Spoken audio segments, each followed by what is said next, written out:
وعلیکم السلام ورحمۃ اللہ وبرکاتہ بھائی۔ قاری صاحب، دیکھو، جو اعمال ہیں جن سے ہم اللہ سے مدد طلب کرتے ہیں ان کو مضبوطی سے پکڑو، لوگوں کو توجہ دلاؤ، میسیجز وغیرہ بھیجو، اعلانات کراؤ مسلمانوں میں، لا الہ الا انت سبحانک انی کنت من الظالمین۔ سب گھر میں چھوٹے بڑے بھی بچے عورتیں سب مل کے سارے گاؤں کے گاؤں اپنے اپنے طور پر اس کا ورد کریں، اور ہر ایک چھوٹا موٹا صدقہ، لیکن ہر ایک صدقہ نکالے۔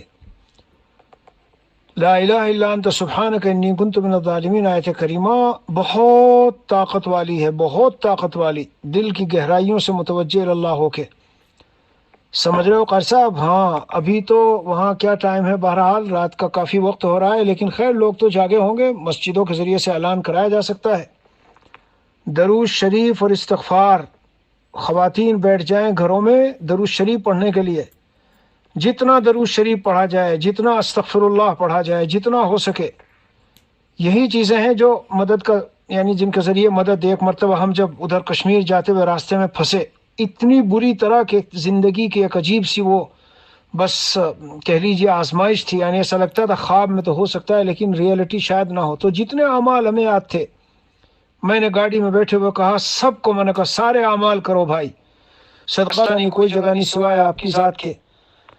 یہ سب کلمات ہیں، ان سے اللہ کی مدد اترتی ہے، اور کوئی راستہ نہیں ہوتا۔ ہاں قاری صاحب، اس وقت میں یقیناً آپ کا جو منظر بیان کیا وہ تکلیف دہ ہے بہت، اور آج کل یہ بارشیں بہت ہی ہیبت والی شکلوں میں پوری دنیا میں، اس سال دبئی میں، سعودی میں، ہمارے ہاں ساؤتھ افریقہ میں ڈربن میں، اور ادھر پڑوس کے حضرت والا کے وطن میں کتنی تباہی ہوئی گزرے ہوئے یعنی 12 مہینوں کے اندر۔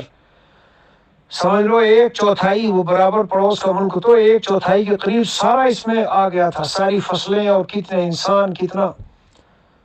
ہاں بھائی، اس کے سوا کوئی اور چارہ نہیں ہے۔ الحمدللہ ہم اللہ کی ذات پہ ایمان رکھتے ہیں، اور ہمارا یقین ہے کہ اللہ کے ہی قبضے میں سب کچھ ہے۔ کشمیر میں آپ پوچھو، ساتھی بتائیں گے، یعنی مجھے اس وقت انہوں نے کہا، جب چند سال پہلے کی بات ہے، بڑا خطرناک سیلاب تھا، میں ان کو پیغام بھیجنے والا تھا، اتنے میں سب کچھ کٹ چھٹ گیا، کوئی رابطہ نہیں، سب رابطے منقطع ہو گئے۔ تو بتاتے تھے ہم نے خواب میں دیکھا کہ آپ نے آ کے ہم کو صدائے حقر یہ کتاب دکھائی۔ وہ صدائے حقر کتاب کیا ہے؟ بس اس کے اندر یہی چیز لکھی ہوئی ہے، توبہ کر لے، صلاۃ التوبہ پڑھ لے، آیت الکرسی پڑھے، یہ آیت کریمہ پڑھے، اور استغفار، درود شریف، صلاۃ تنجینا، حسبنا اللہ و نعم الوکیل، حسبنا اللہ و نعم الوکیل۔ سمجھے قاری صاحب؟ مجموعی طور پہ، اجتماعی طور پہ جتنا ہو سکے، مسجدوں میں، مدرسوں میں، ہاں، اور گھروں میں۔ اللہ حامی ہو بھائی، اللہ حامی و ناصر ہو، اللہ تعالی حفاظت